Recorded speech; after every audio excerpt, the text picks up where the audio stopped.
Parshas Emor. This week's Parsha begins, Perek Chaf Aleph, Pasuk Aleph. That's Vayikra, Leviticus 21:1. Reads as follows. Let's listen to the language. Very first verse. Vayomer Hashem el Moshe, and Hashem said to Moshe, Emor el HaKohanim b'nei Aaron. Say to the Kohanim, the priests, the sons of Aaron. V'amarta alehem, and you should say to them, L'nefesh lo yitamod b'amav. For a dead amongst his people, he should not become defiled. Meaning that there are rules of tuma and tahara, of defilement and purity, and they come about for various reasons. The most serious of them is exposure to contact with a dead body. There's no prohibition for somebody who's not a Kohen to become defiled if he has to do something that requires tahara. For example, if he has to go to the Beis HaMikdash, has to engage in some of the service there, so then he has to become purified.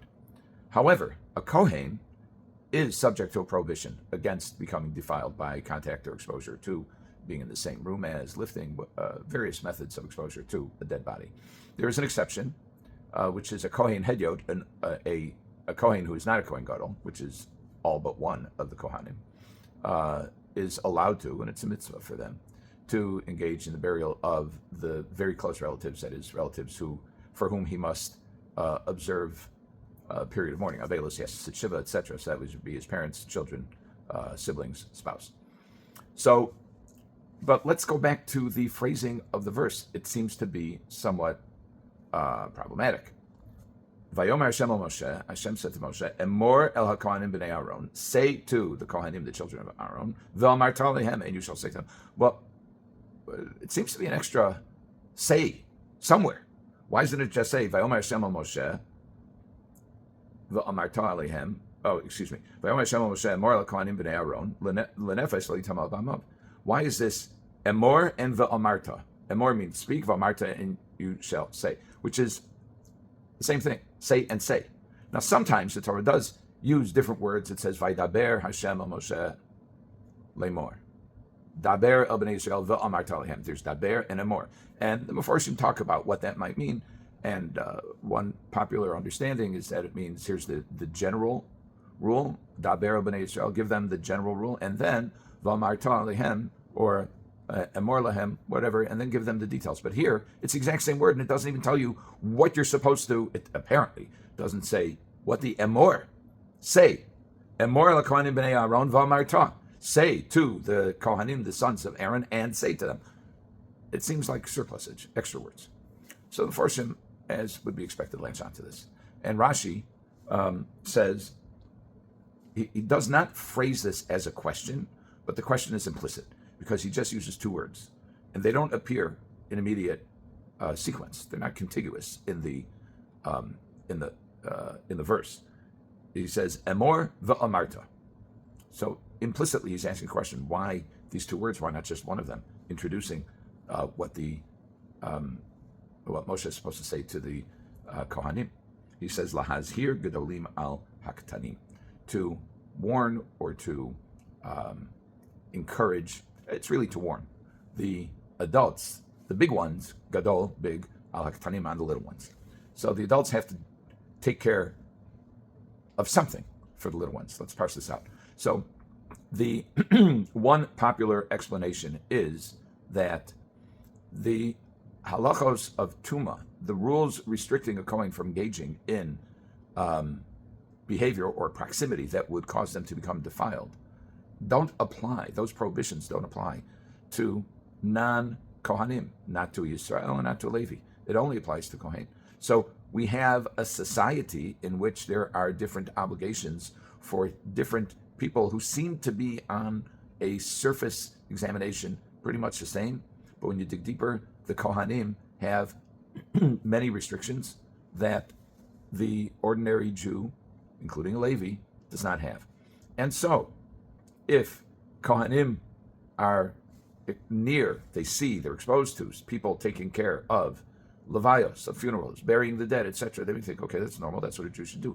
And in fact, it is what a Jew should do, but not for Kohen, except for the exception of the close relatives. So what the verse is saying is, you could read it as Emor el Kohanim b'nei Aaron, say to the Kohanim the following. V'amarta alehem, and you shall say to them, who's the them? The b'nei Aaron, the children. In other words, pass these rules on to your children. Be careful about them. Because if a Kohen's in a classroom with a bunch of other kids, he's not necessarily going to be studying the rules that apply specifically to the Kohen. It's the obligation of the parents to pass on the tradition. No different than the obligation of parents to pass on the traditions for all Jews. They have to do that. But here you have something of an incongruity between the obligations of the ordinary non-Kohanic Jew to deal with the dead and to be engaged in that, and to be on the Chevra Kadisha, the society that takes care of the ritual preparation of the body before burial, etc. And the Kohen can't do that. There are some funeral chapels that have buildings that are not connected. They're near, but not connected to the main chapel, so that Kohanim can be in the room and can be part of the live hookup, etc. Can't even be in the same room as a dead body, even if the rabbi who is a Kohen is the officiating rabbi at a funeral, he can't go in. Okay. Now, this is not the understanding of the Gemara, however. The Gemara also picks up on the apparently a redundant language or surplus language or just simply inappropriate use of the word Emor, except as we explained it. And this is something that, this is where Rashi gets his limud, his learning, which is from the Gemara in Yevamos. The Gemara in Yevamos, Daf Kuf Yud, which is 114, says there are three categories of prohibitions in which the Gemara says lahazhir hagdolim al ktanim, to warn the adults to take care, to be careful with the children, and that is with things that are prohibited to be eaten, sheketz hein lochem, which is talking about things that creep, that we're not allowed to eat, that are not kosher, creepy things. Then there's blood, which we're not allowed to eat. And there's tumas meis, which a kohen is not allowed to do. And the Gemara says in all three cases, lahazhir, gedolim, hagadolim, in some cases, hagadolim, alaktanim, that to warn the adults about how they're supposed to deal, the message they're supposed to give to the children, who, the ktanim, are not yet the age of obligation. So here's the dilemma. You see a kid, a child, a young child, about to put something that's prohibited in his mouth, something that has blood, for example, puts it in his mouth. Are you obligated to stop him? Are you obligated to warn him? Are you allowed to feed it to him? Why would I even think that? Well, a katan is exempt from the obligations of mitzvos. He's not obligated. There is an obligation to train your children, but the children themselves are not obligated. So the question is, okay, so where's the line here? Where does it cut? Do I just have to talk to them, but I don't have to control their behavior? Do I have to control their behavior completely? Do I have to put my hand over his mouth and make sure he doesn't eat? Maybe. Am I allowed to feed it to him? So the Gemara here is subject to some differences of opinion, but the major opinion in the Gemara is that you're not allowed to feed something that an adult is not allowed to eat. You're not allowed to feed it to the child. Now, of course, there are differences about what age of awareness the child is, and is he a bar chinuch? Is he someone that is educable? And what age is that? All of those are valid issues that have to be resolved. But fundamentally, there's a point in a child's life, according to this Gemara, where you're not allowed to feed him treif, but if he eats it, neither you nor Beis Din, meaning the local authorities, are not obligated to stop him. That's an interesting educational issue, which is you have to warn them, you have to teach them the rules, you're not allowed to feed it to them, but if they're eating it, you don't have to stop them. Now we can generalize this principle to other issues of education, where what the Torah is evidently telling us, and the Gemara is expanding on, is that not always do we have to control the behavior of children, especially when it comes to the Torah laws, which we consider to be chukim, which prohibit either our consumption of prohibited things or our exposure to prohibited things. We evidently, there is some matter of degree and ramping up from introducing the concept to enforcing the law. And sometimes there are stages in education where we introduce the concept. We don't actively, what's called in the Gemara, biyadayim, we don't cause a child to engage in behavior that is prohibited for an adult, but we also don't stop the child from that behavior. Now, what's behind this?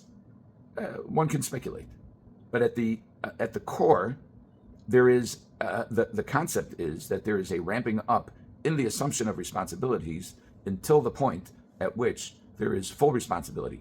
And even when there's full responsibility, Chazal teach us, the rabbis teach us, that somebody is not a bar onishin, that an individual is not subject to penalties until he's 20 years old. So he's obligated, but not punishable. We have the growth of a human being, the spiritual growth, the moral growth of a human being takes place in stages. And we cannot expect full compliance on day one, especially for children. We need to cause them to learn behaviors gradually. And lahazir gedolim al ktanim does not mean that the gedolim are supposed to yell at the children. It means that they're supposed to be concerned about them and they're supposed to teach them the standards. And at some point, there is some measure of enforcement, but not as young children.